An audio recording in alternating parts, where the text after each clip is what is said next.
Assalamu alaikum wa rahmatullah. We're going to get started, inshallah. Bismillah, bismillah, walhamdulillah, wassalatu wassalam ala rasulillah, wa ala alihi wa sahbihi wa man wala. We're going to move into the second chapter of the text. If people want to pull it up, it's the Book of Assistance by Imam Al-Haddad, rahimahullah. And we've been talking about the first chapter on yaqeen, on certitude. Now we're going to move into the second chapter, which is on intention, niyyah. Can somebody read the first paragraph of that chapter, where it starts, "You must, O my brother," on intention? You must, O my brother, improve the soundness and sincerity of your intentions. Examine them and reflect well before embarking on your actions. For intentions are the basis of deeds. According to them, your deeds will either be good or ugly, sound or unsound. The Prophet has said, "May blessings and peace be upon him. Deeds are only according to intentions. Each man has that which he intends." Okay. So a lot of us have likely heard some kind of discourse, conversation, lectures, khutbahs that talk about the importance of intentions. And here now, Imam Al-Haddad in chapter number 2 is giving us an insight that niyyah, intention, is a critical part in this roadmap that he's creating. What is the relationship, if we were to say now that yaqeen, the first chapter, was the destination, right? To have kind of firm conviction, to be in a place where the idea is not that tomorrow you're going to suddenly just fall into a sense of certitude, right? But it's something that you're working towards, you're having aspiration towards. And so now in this chapter, he's talking about intention as something that is a next step. What's the relationship between these two things? Intention and yaqeen. Why is he putting this as the second chapter? Why is it not the first chapter if every act is rooted in intention? What do you think?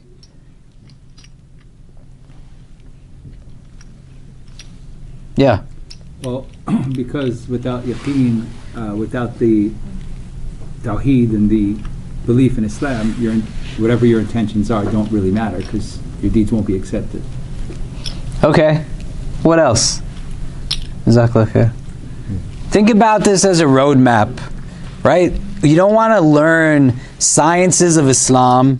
You don't want to understand topics independent of each other, but you want to be informed through every piece of knowledge that you get to think about how that can inform and understand other aspects of knowledge that you have, right? This is where you can deepen in understanding and inshallah gain like wisdom and insight. So everything is not just seen from one vantage point, but we can think about it through multiple vantage points to be able to engage it in a deeper level. So if yaqeen is the destination that you're working towards, and this is kind of the trajectory we're looking at, right? Sirah has elements of movement to it. It's a pathway. You know, Sharia is a path to the watering well, right? It's about movement. Tariqah is the spiritual path. But everything is about kind of moving. It's not about staying stuck or being paralyzed. So how does intention now fit into this idea of movement and achieving certitude, yaqeen, as a destination? Does the question make sense? So what is it about? How does it relate? Yeah. I feel like in chapter 1 it specifically talks about like the fact that you're going to have to go on a journey, and so for chapter 2 to start off with like there's always intention before the journey actually begins is the reason why yaqeen comes before laying out that there has to be niyyah and starting out that journey towards the destination. Yeah, so if yaqeen is the destination point, it's where you want to land, right? And may Allah make us all people of yaqeen. If we know where the goal is, where I want to end up, and it's a trajectory now, a journey in pursuit of that destination, before you take a step, you got to know why you're stepping in the way you're stepping in the first place, right? You're not moving in default settings, but you have firm intention and awareness, consciousness. You can just spit out all kinds of things mechanically. We're going to pray Maghrib in a little bit, may Allah accept it from us, and the recognition of hadith that tell you things like, don't pray like a rooster, you're just pecking at the ground, because it's all mechanical. Right now, you could go and make wudu, and for most of us, because you've done it so many times again and again, it stops being a spiritual act. It's just the external form. There's still benefit through the form, but it's not getting to the depth of it, not because the form isn't there outwardly, but the inward presence to it isn't necessarily there. Does that make sense? So you don't want to function on default settings, right? But there's a certain wakefulness, a consciousness, a presence that allows for me to kind of traverse a worldly existence, knowing why it is that I'm going to do what it is that I'm doing prior to doing it, as opposed to the aftermath of the action being completed, where how many times have you had a conversation where you are either the one saying or it is said to you, sorry, I don't know why I said what I said. I don't know where that came from. It wasn't me, I'm just very tired, or I'm very stressed, or I'm really upset. But there's catalysts that are not a conscious mode exerted that now doesn't mean you're not moving, but you're just moving aimlessly. There's not a firm sense of why as to where it's coming from. Do you get what I'm saying? Does that make sense? So this hadith that is being mentioned here, إِنَّمَا الْأَعْمَالُ بِالنِّيَّاتِ, that indeed actions are by their intentions, it's a very particular understanding now that has to be understood as we look at this text. Because the amal is distinct from the fa'il, right? Because the amal has awareness to it. It has consciousness to it. It's not an act that is done without presence. You see? So right now, some of you are blinking your eyes. You don't have to think about blinking your eyes. And what kind of existence would it be if every time you blinked your eyes, you had to think prior to? Now I'm going to blink. Now I'm going to blink. Now I'm going to blink. Or if every breath that you breathed into this world was one where you still had to formulate a conscious mode of exerted thought in order to just breathe. I'm going to breathe now. I'm going to breathe now. Between blinking and breathing, you would be situated in such a frenzy that you couldn't really do so much else in the course of your day. And so there's a blessing, there's a rahmah to not having to think with presence about certain things that we do. Thanks, man. You want a date? You sure? So that why of what we do is imperative to be able to just function in a way that makes us essentially human at the end of the day, right?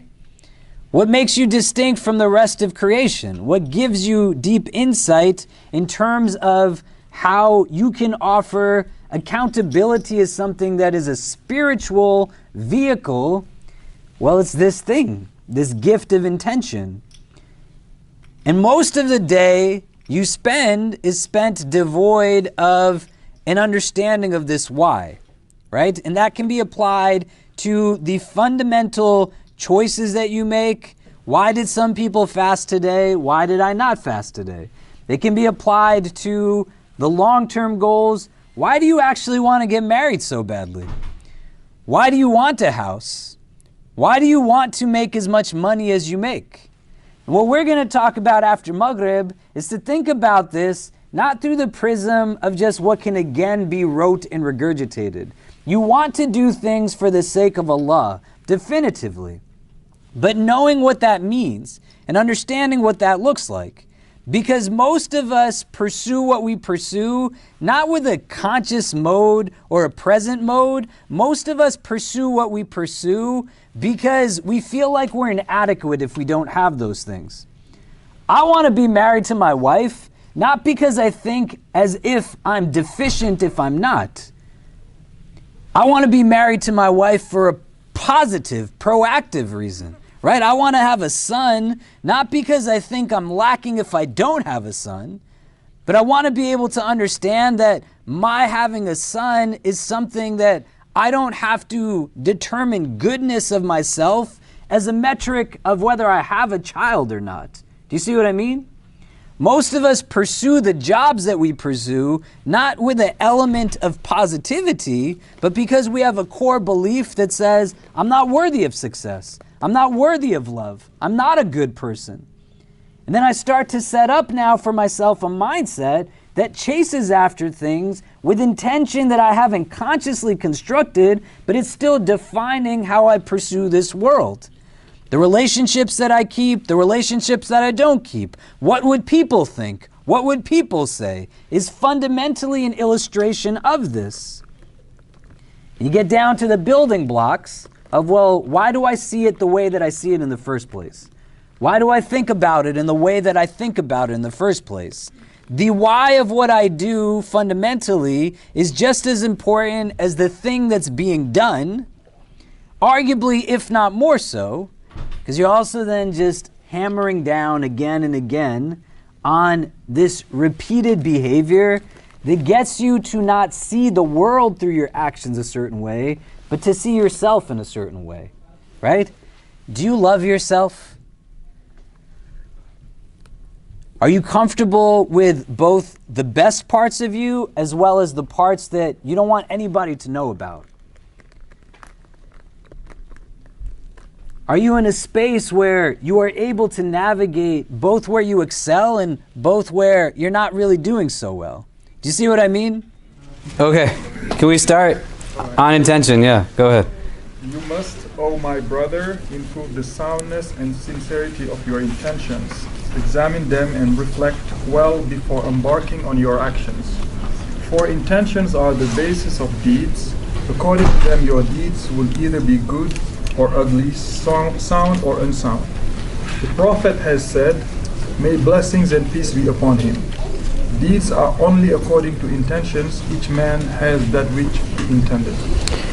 So the assumption here is that you have an act and then you have an intention behind the act, or you have an act that has no intention behind it.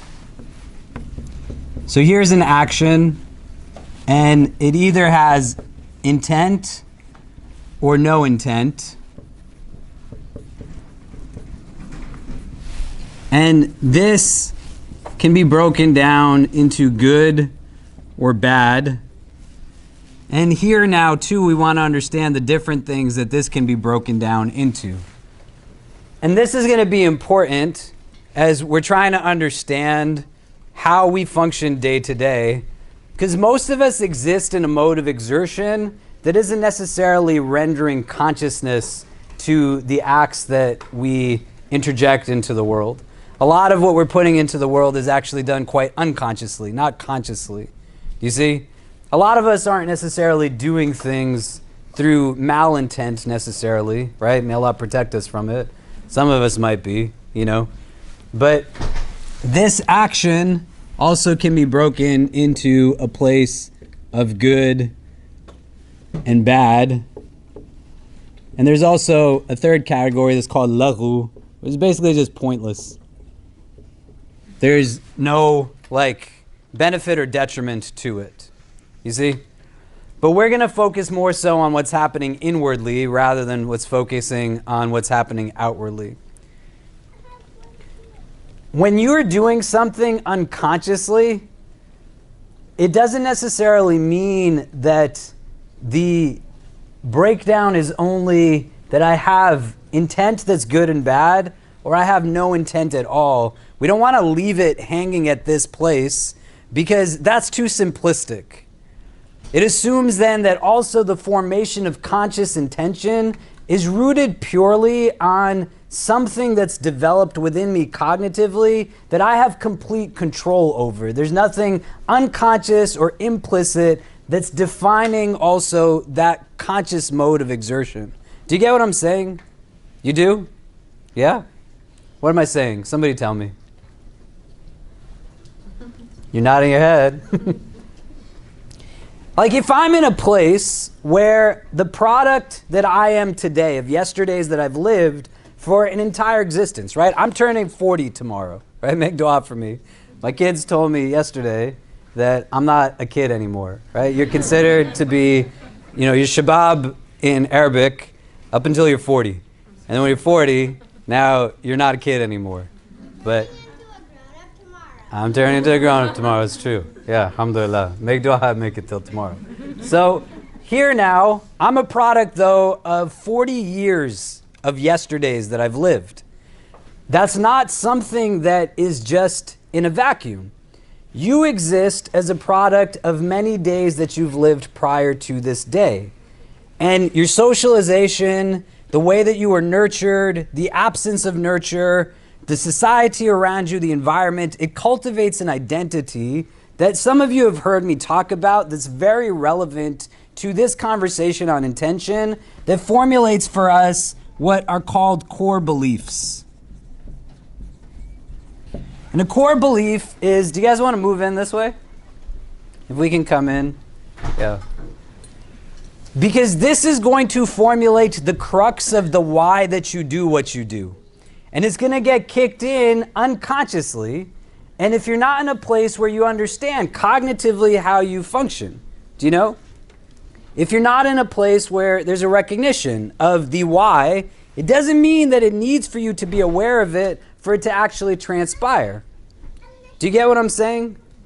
So a core belief is fundamentally how I see myself, how I see others, and how I understand the world around me. It's going to be things like, I am worthy of love, or I am not worthy of love. I am worthy of success. I'm not worthy of success. People like me. People don't like me. What this builds itself into in a second layer now are intermediary beliefs. And this manifests as rules and assumptions. So if I have a core belief that says I'm not worthy of love, I might build an intermediary belief or a rule from that says if I was thin, people would love me. Do you get what I'm saying? And this then builds itself up into actions and thoughts that get us to here. And you can see where that kind of can get problematized if I have a negative core belief. I'm not worthy of love. If I was thin, people would love me. And then I have behaviors attached to that rule that I've set up. That core belief affirms itself unconsciously through how I process reality around me. So reality is not just something that is absolute for everyone. Right? We talked about this when we spoke about Aya's nephew, who's really cute. Remember the picture? We talked about it for those who were here 2 weeks ago. I wasn't here last week. So the guy that was here last week, that wasn't me. He's probably 1.5 feet taller than me, in case you didn't know. And this can be in any kind of prism. You can have a positive or a negative, right? The world is a scary place. Can be a core belief. People are unkind. Can be a core belief. If I don't talk to people, then I won't get rejected. Can be a rule or an assumption that we build up. Do you understand? And it plays itself out in now the formulation of action that's rooted not in the absence of conscious intention in that sense, but unconsciously we formulate this, and it sets up for us now parameters through how we walk through the world. If you're in this sphere of kind of recognition of where I'm at, and you are not in a place where these building blocks fundamentally you have a relationship with, it doesn't mean that they don't kick in, right? The example we use quite often is of the circus elephant. That when it's a child, it learns helplessness. It's tied up to be tamed. When it's an adult, it's now still in a place of learned helplessness, but it's literally the same rope tying it up as when it was a baby. And from the outside looking in, you say, well, just break the rope.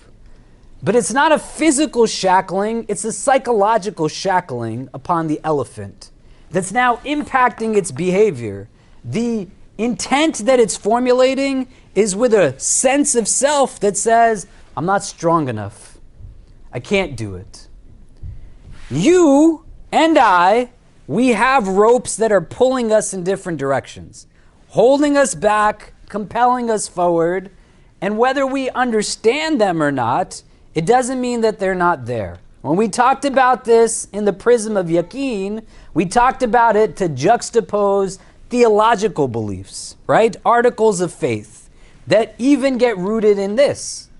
So if I'm not worthy of love, then I can get to a place where my sense of self is also in a place that I believe all of my life is rooted in just punishment.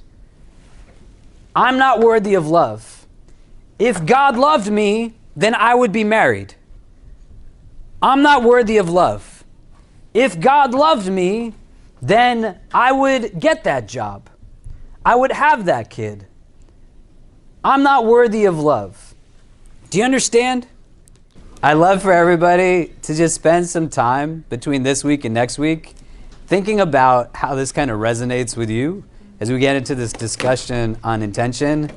Because you want to be in a place where you have a positive element to the pursuit of your life objectives, right? I don't want to chase money because I believe that having money makes me good.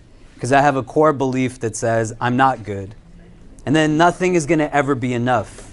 Because it's not money that's going to give me satisfaction. It's going to be a positive core belief. Or that I have to have marriage, or I have to have children. That I have these formulaic processes of success that now build themselves up unconsciously, but still manifest in what might be a conscious intention, but it's not rooted still in something positive. You can pay lip service to it, but your tongue is not where the intent comes from. It comes from your heart, and it comes from your mind, right? You have an aspiration that hears you, and you want to appeal to your higher self, right? The place of the mind and the heart, and not the lower self, the stomach and your sexual organs. Literally the way God constructs us is that the higher self is where aspirationally we can draw on some of these things from. Do you understand what I mean? But you got to know what's going on in your heart in order to then elevate it to a place where this is something that's not just good with a negative attached that I'm afraid of what the alternative is, but it's empowering. Like it gives you courage. You can walk on the street and not feel scared to do what it is that you have capacity to do. Does that make sense? Wait, So, can you say that one more time? It's the heart and the what? It's the spiritual? your mind and your heart, right? The place of intention is not on your tongue. You express it, but the place of intention is in your mind and your heart, right? Ibn Taymiyyah, he says this, that the place of intention is not on the tongue, it's on the heart, and it's in the heart and it's in the mind, right?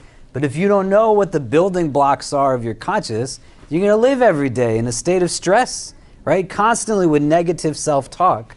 And we're going to talk about some of this next week too, but you got to know like how it functions cognitively. You see what I mean? You're not just a product of the moment that you're in. You have like an entire life. If you grew up your whole life, right? There's not a joke that the Prophet ﷺ has grandchildren that help older companions fix their wudu. They stand in defense of Uthman radiallahu anh when he's being attacked because they hear their grandfather say that he loves them.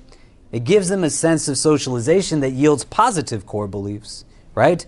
If you lived in a way where people point out all your mistakes constantly, they mistreat you, they say you're not good enough, it's going to play a role in how you perceive reality, and then intents are not going to be things that are gifts or empowering. They're going to shackle you still inwardly in a way that you walk on eggshells and you walk with trepidation. Does that make sense?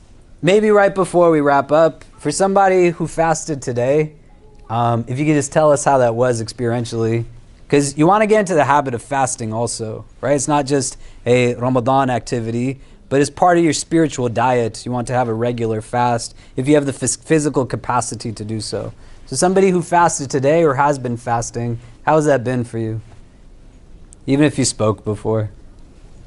Well, for me it was a bit challenging because I've not fasted in a very long time. But then I woke up very late because I spent the night studying. So I woke up after Fajr, I slept, then woke up around noon. Then I was like, okay. Then I had a class, so I went for my class. It was 3 p.m. I said, let me eat something. But I remembered, oh, Sheikh Khalid, we always say, just try, just try, just try. So I just said, let me try, since it was 6:15. You did it, right? Yeah. Look at that, mashallah. Allah gave you so much in return. And it's important. I appreciate your vulnerability, because the idea is not that it's just without challenge, you see? But you stand up to yourself, and that's exactly what we're talking about here. The thoughts are not you, because somebody has to be thinking the thoughts. Just like you're not any one of your feelings, because who's then feeling the feelings? You know, so when the thought comes, you don't become subservient to the thought. It's your mind, right? You're not subservient to it. Do you see what I mean? Yeah. So mashallah, may Allah accept your fast. Anybody else who's fasting? Yeah. You raise your hand, Chrissy?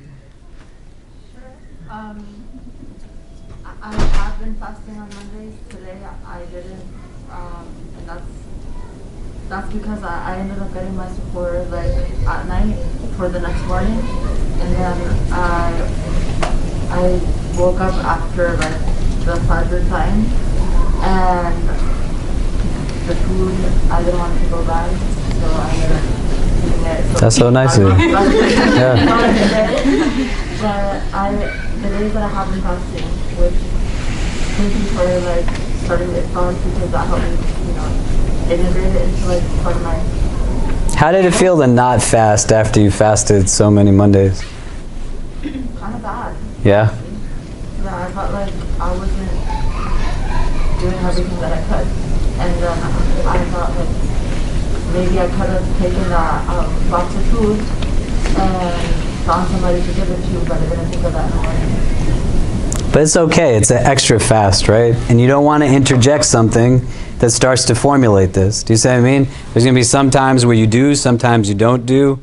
And naming that feeling, your heart gets attached to certain things. And that's just part of the growth, it's part of the process, you know? So if you can fast, try to fast, right? Ideally by next semester, we're going to find iftars on Mondays and Thursdays. We have some alums here who maybe they can fund this for us, inshallah. We'll be able to provide iftar next semester as well. But you should try it, and it's something that if you struggle with it, you hear people are struggling with it, that's okay. If you miss some weeks, that's okay also, right? But getting into the habit and building a relationship with it.